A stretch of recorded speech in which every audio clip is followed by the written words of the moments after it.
In the latest version of CIMCO Edit 2025, you can now see the active NC code lines inside subprograms during simulation. To provide better insight during subprogram execution, a new panel now appears automatically on the left side of the simulation window whenever a subprogram is called.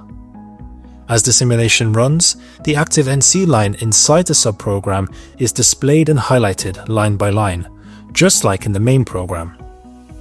The panel also allows you to select lines directly within the subprogram, making it easy to jump to a specific line and position in the NC program.